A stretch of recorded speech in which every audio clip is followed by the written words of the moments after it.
নমস্কাৰ জনাইছো সকলোকে। আজি বনাম হাঁহ কোমোৰা। গুটিখিনি যা যোগাৰ কৰি লৈছো। এয়া কোমোৰা, তেজপাত, শুকান জলকীয়া, লং ইলাচি, দালচিনি, কেঁচা জলকীয়া, আদা নহৰু পেষ্ট, পিঁয়াজ, আলু গুটিখিনি যা যোগাৰ কৰি লৈছো। তাৰপিছত কেৰাহীটো গৰম হৈ গ'ল, তাত এতিয়া মিঠাতেল দি দিম। মিঠাতেলখিনি গৰম হৈ গ'ল, তাত পাঁচফোৰণ দিলোঁ, শুকান জলকীয়া দিলোঁ, তেজপাত দিলোঁ, লং ইলাচি দিলোঁ, দালচিনি। তাত এতিয়া আদা নহৰু পেষ্টখিনি দি ল'লোঁ।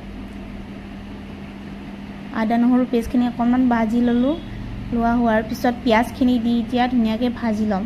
তাত এতিয়া নিমখ, হালধি দি কিনে ভাজি লৈ অকণমান মাংসখিনি দি দিলোঁ। মাংসখিনি ধুনীয়াকৈ ভাজি ল'ম ৰঙাকৈ। তাত এতিয়া জিৰা গুড়ি, ধনিয়া গুড়ি, গৰম মছলা, মিট মছলা, ৰেড চিলি পাউডাৰ, কেঁচা জলকীয়া, আলু এইখিনি দি কিনে ধুনীয়াকৈ ভাজি লৈছোঁ। তাত কোমোৰাখিনি দি ঢাকন মাৰি থৈছোঁ, যাতে কোমোৰাৰ ৰসেদি মাংসখিনি সিজি যায়। এতিয়া ঢাকনখন গুচাই দিলোঁ। চাওক, মাংস ধুনীয়াকৈ সিজি গ'ল, মানে ৰসটো শুকাই গ'ল আৰু। এতিয়া তাত গৰম পানী এড কৰিম। এয়া গৰম পানী দি ল'লোঁ ধুনীয়াকৈ। দুবাৰ তিনিবাৰমান মই গৰম পানী দি কিনে ধুনীয়াকৈ ভাজি ল'ম। ধুনীয়াকৈ মানে হেৰি কৰি ল'ম আৰু সিজাই ল'ম মাংসখিনি, যাতে মাংসখিনি সিজি যায়। ইয়াত আকৌ গৰম পানী দি ল'লোঁ। গৰম পানী দি কিনে ধুনীয়াকৈ ঢাকি থৈছোঁ আৰু এইটো দেখুওৱা নহ'ল। ধুনীয়াকৈ এতিয়া এই মাংস হৈ গ'ল।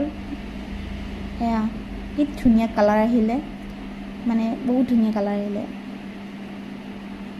এয়া মোৰ আজিৰ থালিখন। এতিয়া মোৰ হাজবেণ্ডে খাই চাব কেনেকুৱা পালে। হাজবেণ্ডে খাই ক'লে ভাল লাগিছে বুলি।